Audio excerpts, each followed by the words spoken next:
Hello friends, welcome back. And after completing 3.1, we'll start with 3.2. And I hope कि आप लोगों को 3.1 वाली एक्सरसाइज क्लियर है. हमने सिर्फ उसका एक ही क्वेश्चन किया है because the main concept is to create equation. जो भी आपको यहाँ कंडीशन गिवन है उसके अकॉर्डिंग इक्वेशंस कैसे क्रिएट करनी है, बस वो मेन पार्ट है उस क्वेश्चंस के. और ग्राफिकली तो इजीली रिप्रेजेंट हो जाता है. आपको जब बस एल्जेब्रिकली वैल्यूज पुट करनी है, एक्स की वैल्यू लोगे, वाई की आ जाएगी, वाई की पुट करोगे और एक्स की आ जाएगी. उस पूरे के पूरे टेबल को आपको ग्राफ पे प्लॉट करना है, राइट. तो इस क्वेश्चन में 3.2 का जो क्वेश्चन है इसमें ये दिया है कि 10 students took part in maths quiz. If number of girls is 4 more than the number of boys, represent this algebraically and graphically. Same question है बट वही सेम चीज मैंने आपको अभी बताया कि कॉन्सेप्ट जो है वो इक्वेशंस फॉर्म करने का है. तो आपको सबसे पहले क्या करना है, जो दो फैक्टर्स यहाँ कंसिडर किए जा रहे हैं, लाइक यहाँ पे गर्ल्स और सेकेंड इज बॉयज, ये दो फैक्टर्स लिए जा रहे हैं, तो उनको आपको रिप्रेजेंट करना है. सबसे पहले ये चीज फाइंड करनी है कि आपकी बात यहाँ किस चीज से हो रही है. यहाँ नंबर ऑफ गर्ल्स और नंबर ऑफ बॉयज से रिप्रेजेंट कर रहे हैं उसको, कि नंबर ऑफ गर्ल्स इतनी थी, नंबर ऑफ बॉयज उससे इतने ज्यादा हैं या उससे इतने कम हैं, उसके अकॉर्डिंग सब इक्वेशन आपकी फॉर्म होगी. तो सबसे पहले जैसे लास्ट क्वेश्चन में या लास्ट वीडियो में हम लोगों ने ये लेट किया था कि बैट्स की कॉस्ट क्या है, वो एक्स ले ली थी, बॉल्स की कॉस्ट क्या है, वो वाई ले ली थी. सिमिलर टू दैट क्वेश्चन यहाँ हम नंबर ऑफ गर्ल्स की बात कर रहे हैं, तो we let number of girls be x, right. Next number of boys be y. Same उसी वे में बैट्स और बॉल्स की तरह यहाँ number of girls number of boys है. और एक चीज उसमें ये थी, वहां पे प्राइस पूछा गया था बैट और बॉल का. यहाँ प्राइस वाली ऐसी कोई भी बात नहीं है. यहाँ उन्होंने कंपेयर किया है कि अगर नंबर ऑफ गर्ल्स कितनी ज्यादा है, 4 more than number of boys. एक वो कंडीशन और एक टोटल कंडीशन है 10 students took part in maths quiz. That means number of girls अगर x है, नंबर ऑफ बॉयज y है, तो टोटल 10 है. तो एक इक्वेशन तो हमारे पास यही सिंपली आ गई, x plus y is equals to 10, because total of 10 students are there in the maths quiz. X are the girls, Y are the boys, right. तो एक इक्वेशन आपके पास ही आ गई. नेक्स्ट इक्वेशन आपकी अकॉर्डिंग टू क्वेश्चन बनेगी, number of girls that means X is 4 more than the number of boys. That means 4 more than the number of boys. Number of girls कितनी है, 4 ज्यादा, वो मैंने ऐड कर दिया उसमें, किससे ज्यादा, नंबर ऑफ बॉयज से ज्यादा. तो इस तरह से आपकी इक्वेशन फॉर्म हो गई. दैट मीन्स अगर आप इसको सिंप्लीफाई करते हो तो सिंप्लीफाई करने पे आपके पास आ जाएगा x minus y equals to 4 and this will be your second equation, right. Clear to you. Next आपको similar to the previous question, first equation और सेकेंड इक्वेशन, इसके अकॉर्डिंग आपको वैल्यूज फाइंड करनी होगी. तो आप इसकी 2 वैल्यूज ले सकते हो, 3 वैल्यूज ले सकते हो. Here I am taking only 2 values. अब फर्स्ट इक्वेशन की बात करें तो x को आप क्या क्या पुट करोगे सो दैट आपकी y की वैल्यूज आते जाए. आप कुछ भी वैल्यूज पुट कर सकते हो. सबसे पहले अगर हम x को 0 पुट करते हैं तो x को 0 पुट करने पे y विल बी 10. सिमिलरली अगर आप y को 0 पुट करते हो तो x विल बी 10. आप इसको सॉल्व करके देख सकते हो. नेक्स्ट सेकेंड इक्वेशन का x और y, अब यहां आप x को अगर 0 पुट करते हो तो y विल बी -4 और अगर y को 0 पुट करते हो तो x विल बी 4. अब इस क्वेश्चन में मैंने ये नेगेटिव वैल्यू वाला केस इसलिए मेंशन किया सो दैट आपको इसका जो बैक साइड पे या इसकी दूसरे क्वाड्रेंट्स पे, जैसे हम ये ग्राफ प्लॉट करते हैं, हमने प्रीवियस क्वेश्चन में 3.1 का जो क्वेश्चन था उसमें जस्ट इतना पोर्शन हमने कंसिडर किया था. अब हम उसमें से ये पोर्शन भी कंसिडर करेंगे क्योंकि यहाँ पे -4 आ रहा है y का, बट यहाँ पे ये पोर्शन कंसिडर नहीं होगा, वो ये पोर्शन कंसिडर होगा. -4 ये आएगा या फिर ये वाला. यहाँ पे आपके कौन कौन से पोर्शंस आते हैं अगर आपकी y की वैल्यू पॉजिटिव हो और x की नेगेटिव हो, पर यहाँ क्या है, x की वैल्यूज पॉजिटिव है और y की नेगेटिव है, तो आपका ये वाला क्वाड्रेंट आएगा। और इस केस के लिए ये दोनों पॉजिटिव हैं तो ये क्वाड्रेंट आएगा। ये वाला क्वाड्रेंट तभी आएगा अगर दोनों की वैल्यूज आपको नेगेटिव में आ रही हैं, तो इस केस में आप ये दोनों क्वाड्रेंट्स यूज करके ग्राफ प्लॉट करोगे। एल्जेब्रिकली हमने सॉल्व कर दिया, next we'll do by graphically. तो ये प्लॉट करने के लिए ये दो टेबल्स हम लोगों ने सॉल्व किए थे, उसके अकॉर्डिंग मैंने ये वैल्यूज ले लिया। अब ये वैल्यूज कैसे ली हैं, ये ग्राफ पे, मैं फिर से बोल रही हूँ, ग्राफ पे आपका ज्यादा अच्छे से प्लॉट होगा। सबसे पहले फर्स्ट वाले को हम प्लॉट करते हैं। यहाँ y भी 10 चाहिए, x भी 10 चाहिए, तो मैंने यहाँ पे कुछ इस तरह से कर दिया। ये बहुत टाइटली हुए हैं आपके पास, क्योंकि ग्राफ में क्या होता है, इक्वल बॉक्सेस गिवन रहते हैं, ऊपर वाली साइड पे भी, नीचे वाली साइड पे भी, लेफ्ट पे, राइट पे, हर प्लेस पे। तो आपके पास इंटरवल्स भी इक्वल आएंगे, लेकिन यहाँ छोटे बड़े हो रहे हैं, आपको दिख ही रहा है। तो उस चीज को एक्यूरेट करने के लिए, वो एक्यूरेसी ताकि आपकी बनी रहे, तो अब वो ग्राफ पे प्लॉट करना। यहाँ 1 2 3 4 5 6 7 8 9 10, ये 10 आपके पास आ रहे हैं और 10 आपको चाहिए यहाँ। सिमिलरली 1 2 3 4 5 6 7 8 9 10, और यहाँ पे भी y में 10 चाहिए, तो ये आपका 10 है और इधर से ये आपका 10 है, राइट। तो आपको प्लॉट क्या करना है, x0 y10, x0 y10, similarly y0 x10, y0 x10, और इसी जो डॉट्स हैं या जो आपने पॉइंट्स मार्क किए हैं उनको आप मीट कर दोगे। उसके बाद जब आप इस वाले को प्लॉट करोगे, आपको यहाँ 4 1 2 3 4 x का 4 1 2 3 4 और y में -4 1 2 3 4, ये आपका -4 होगा। कैसे प्लॉट, x0 है, y -4 है, x0 y -4, यहाँ आपका 0 आता ना, और y0 x4 y0 x4, और ये इस तरह से आगे चली जाएगी लाइन।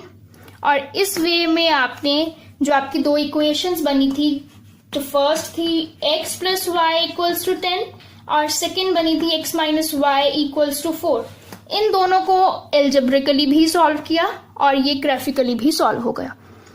इसके साथ जो फर्दर क्वेश्चंस हैं एक दो, वो मेक श्योर आप कर लो। और main concept, again I am saying, to the making of equation is your main concept. Equations आपने फॉर्म कर ली, तो ग्राफ पे प्लॉट करना इज नॉट डिफिकल्ट टास्क। तो आप सिर्फ इक्वेशंस को फॉर्म करना सीखिए। उसके बाद अगर उसमें कोई भी प्रॉब्लम आती है तो comment me in the comment section, because जो इक्वेशंस फॉर्म करना, जो मेन टॉपिक्स हैं या जो मेन क्वेश्चंस हैं, वो आपके नेक्स्ट 3.3, 4 और 5, 6 इन सब एक्सरसाइजेस में ऑलमोस्ट कवर हो जाएंगे। इक्वेशंस वहां आपको बनानी इजीली आ जाएंगी। बस ये जो इजी पार्ट था, ये आप खुद से जितना ट्राई हो सकता है वो कर सकते हैं। बट ये अगर देखा जाए तो एग्जाम पॉइंट ऑफ व्यू से ज्यादा इंपॉर्टेंट नहीं है। ये जस्ट एक बेसिक्स है कि आपको इक्वेशंस फॉर्म करनी आनी चाहिए, उनको एल्जेब्रिकली कैसे सॉल्व करना है, उनको ग्राफिकली कैसे सॉल्व करना है। और इस एक्सरसाइज में जो नेक्स्ट टॉपिक्स हैं या जो नेक्स्ट क्वेश्चंस हैं, वो जस्ट आपके बेसिक्स पे बेस्ड हैं, जो हम लोगों ने लास्ट प्रीवियस वीडियो में किए थे। कंसिस्टेंसी, इनकंसिस्टेंसी, इक्वेशंस ऑफ, ये जो दो इक्वेशंस होंगी वो कंसिस्टेंट कब होंगी, इनकंसिस्टेंट कब होंगी, ये पैरेलल कब होंगी, इंटरसेक्टिंग कब होंगी, या फिर कोइंसिडेंट कब होंगी, राइट। तो अब नेक्स्ट क्वेश्चन कुछ इस टाइप से है कि आपको A1/A2, B1/B2, C1/C2 ये सब कंपेयर करने हैं। उसके बाद ये फाइंड करना है, ये चेक करना है whether the equations are parallel, coincident और इंटरसेक्टिंग। ये हम प्रीवियस वीडियो में कॉन्सेप्ट कर चुके हैं कि कोई भी इक्वेशन, सिस्टम ऑफ इक्वेशंस आपको गिवन हो, फर्स्ट इक्वेशन, सेकेंड इक्वेशन, तो वो पैरेलल की क्या कंडीशन है, कोइंसिडेंट की क्या कंडीशन और इंटरसेक्टिंग की क्या कंडीशन है। और सबसे पहले मैं इक्वेशंस आपको दे रही हूं, 5x - 4y = -8।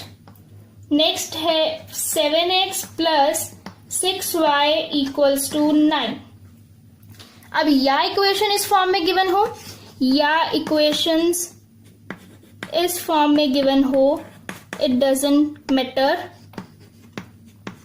6y minus 9 equals to 0, दोनों केसेस सेम रहेंगे। अब आपको क्या करना है, a1 ओवर a2, a1 और ये a2, b1 और ये b2, this is c1, this is c2, this is c1, this is c2, दोनों के केस में वैल्यू सेम रहेंगी। डिफरेंस कहाँ आएगा, c1 में अगर चेंज आया भी है नेगेटिव पॉजिटिव का, तो वो c2 में भी तो आया, जब आप डिवाइड करोगे तो वो ओवरऑल सेम रहेगा। अब सबसे पहले अगर आप a1 ओवर a2 फाइंड करते हो तो that is 5/7, b1 over b2 is -4/6 and c1 over c2 is -8 over 9। अब आपकी इसमें वैल्यूज ये सिंप्लीफाई हो सकता है, इसको आप 2/3 लिख सकते हो, ऐसा ही होगा, -4/6 को 2 2s are 4, 2 3s are 6, ये वैल्यूज लिख सकते हो। अब इस केस में आपने ये चेक किया, ये ऑब्जर्व हो रहा है कि जो ये सब वैल्यूज हैं दीज आर नॉट इक्वल, या फर्स्ट केस में ही आपका आ गया a1 not equals to a1 over a2 not equals to b1 over b2, and when a1 over a2 is not equals to b1 over b2, तो वो case आपका रहता है इंटरसेक्टिंग लाइंस का। तो इस केस में हम लोगों ने ये चेक कर लिया whether these equations are parallel, coincident or intersecting. So this pair of equation